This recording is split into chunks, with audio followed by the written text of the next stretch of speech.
Another day, another vlog for CM Padolov. For today's video ay i-update ko kayo kung ano na nangyari dun sa mga inakay natin na malalaki. At saka meron tayong bagong susubukan na method sa breeding station natin na pwedeng maaring makatulong sa atin para doon sa mga breeders natin na hindi para pumayat. Kasi minsan kasi pag yung ah magbi-breed ka ng dalawang sunod ay pumapayat. Lalo na at yung loop natin ay nasa loob ng garage. Kumbaga nasa garage loop lang kasi itong ating setup eh. Dito nasa labas. Yan, samahan niyo ako mga ninong para may paliwanag ko sa inyo. Meron tayong gagawin na bagong sistema. Ayan, sa pag-breeding. Kasi ang napapansin ko ay pagka yung magse-second clutch na ako, mga bandang gitna na ng second clutch, nawawalan na ng katawan yung mga natin, yung mga hen natin. Yun ang napansin ko. Bali, hindi ko naman sinasabi na hindi tayo nakakapagpakain lagi or something na ganun. Pero kasi ang setup natin dito, garage lock. Kumbaga, nawawalan din sila, hindi rin sila ganong nakapag lagi sa labas. Alam mo yun. Iba pa rin kasi yung mga inakain ay yung mga ibon na nasa labas na nakapagala sa labas o nakakalipad or something na malaki yung kulungan nila. Kasi tayo maliit lang yung kulungan natin, 10 by 10 lang to sa garahe pa. So bali itong sistema na to ay tatry lang natin this year. Bali pinakawalan ko yung lahat ng hen. Bibigyan ko sila ng mga bandang mga around 2 weeks na makapag gala-gala dito sa loft natin. Ayan, sa loob. Medyo malaking gagalaan nila dito, kumbaga. Tapos, sa mga nagtatanong, ayan, nung pinakawalan na natin yung mga natin, yung mga hen natin, di ba mga ninong? Ayan, tinanggal ko na rin yung mga inakay.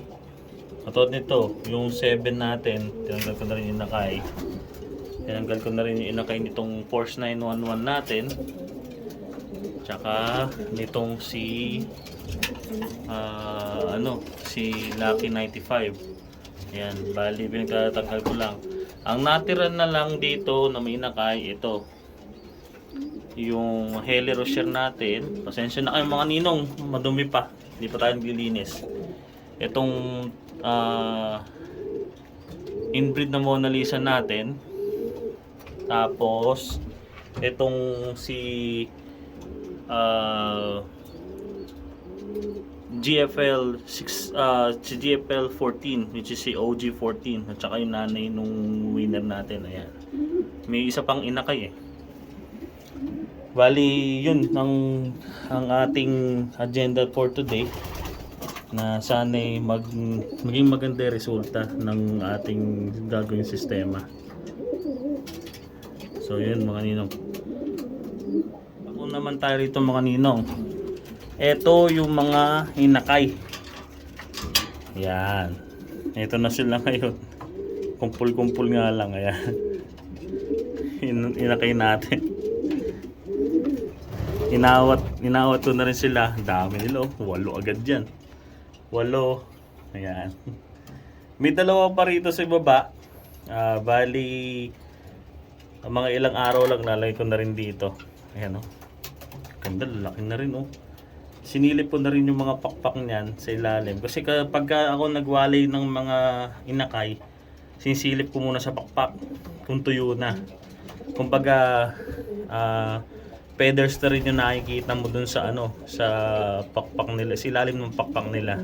Pero pag nakakakita ka pa ng laman ng katawan nila, hindi pa awatin yun. Ayan. Ganda nito. Yung itong parang dark check na yan, ano yan, inbreed Magic Florian saka ano, saka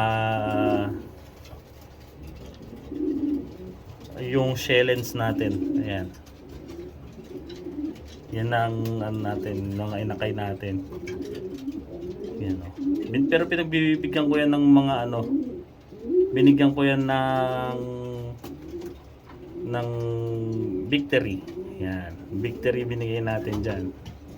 Tapos bigyan ko sila ng ideals naman bukas. Yan.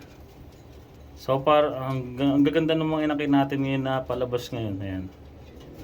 Healthy naman sila. At sana may ibuga. Dahil ipapasok natin yan ng first clutch natin, Hoosier. Hoosier natin ipapadala kasi.